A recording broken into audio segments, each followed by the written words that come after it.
ปีใหม่ลาวมุ่งทุกท่านผู้ใดมาในงานฉลองปีใหม่ปีนี้ให้อายุมันคนเรียนให้สุขให้ลาภให้มีแต่ความสุขภาพเข้มแข็งอยู่ดีมีแรงกับสุขสุขคนกันเลยนอนมาไปได้เงินนอนตื่นได้เงินแสนเพื่อข้าทั้งหลายขอให้ขอรับเพิ่นให้ขายดำขายรวยเด้อไปเด้อ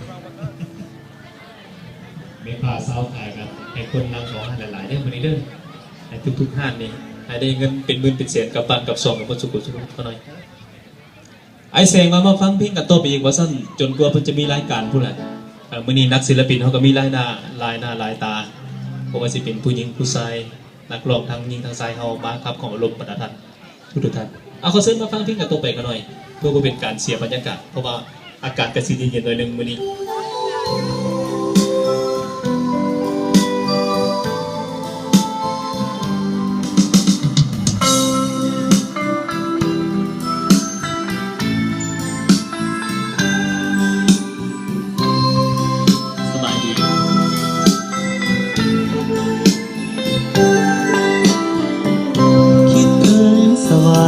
นั้นใจจะขา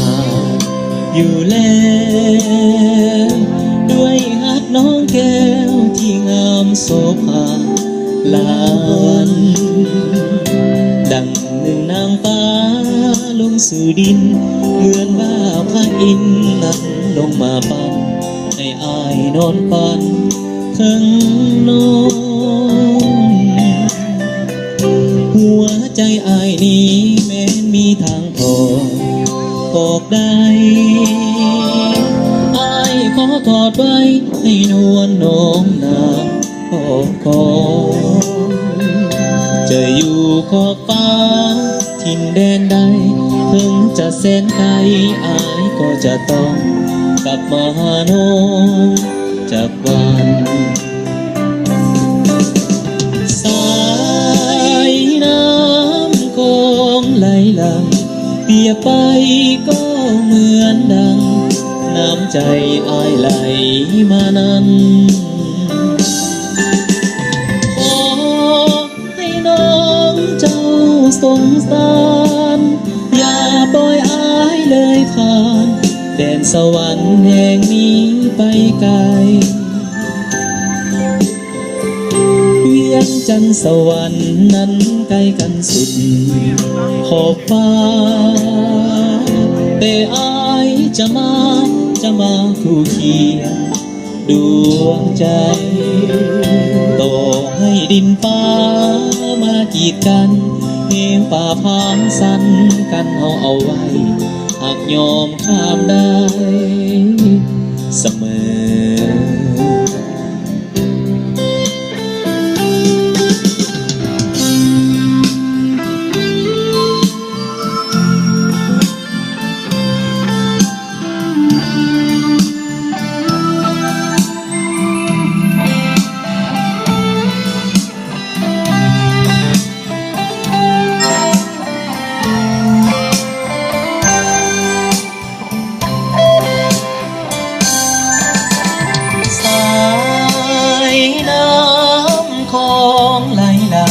เปียกไปก็เหมือนดังน้ำใจอายไหลมานั้นขอให้น้องเจ้าสงสารอย่าปล่อยอายเลยผ่านแดนสวรรค์แห่งนี้ไปไกล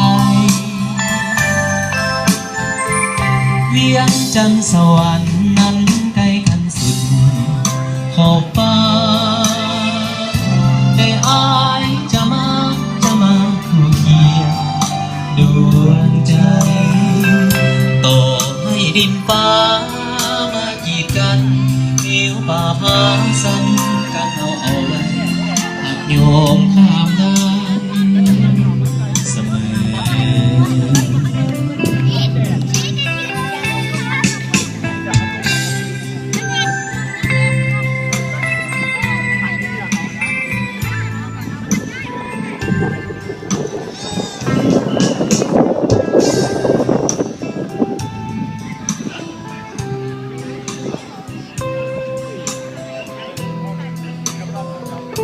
อ อันนี้ก็คืออูแก้วชัยวงศ์เนาะเพิ่นมาซอยพวกเฮามื้อนี้พิเศษแล้วครับมาแต่ทางไกลพุ่นเนาะเพิ่นมาซอยสมาคมเฮามาซอยสังคมเฮาเนาะนั่นน่ะนักร้อง ครับ ที่เคยมีชื่อเสียง ท่านผู้ฟังทุกท่านต้องมาเป็นเกียรติให้นักห้องท่านอูแก้วเนาะเป็นนักห้องรับเชิญกับว่าแมนแล้วก็มาซอยในงานของพวกเขาถือว่าได้รับเกียรติจากนักห้องของพวกเขาแล้วก็ในนำคณะดนตรีซึ่งจัดงานมื้อนี้เขามี3วงด้วยกันมีวงดนตรีของแสงละนีคณะชันชัยแล้วก็คณะสองฝั่งของนำโดยสุริคันและคณะลาวจำปารับรองพวกเข้ามวลกันหอดเก่าโมงแรงคนละอีกจักหน่อยพวกเขาจะเปิดรายการมวลซืนซึ่งรายการของพวกเขาก็จะมีคือดังทุกๆปีนะมีประกวดนางสังขารแล้วก็มีการฟ้อนประเพณี3-4คณะเขามาห่วมนำพร้อมนั่นก็มีคณะแห่นางสังขารจากกลุ่มอื่นๆเขามาห่วมต่อไปก็ให้ฟังเพลงจากวงดนตรีของเรานะครับ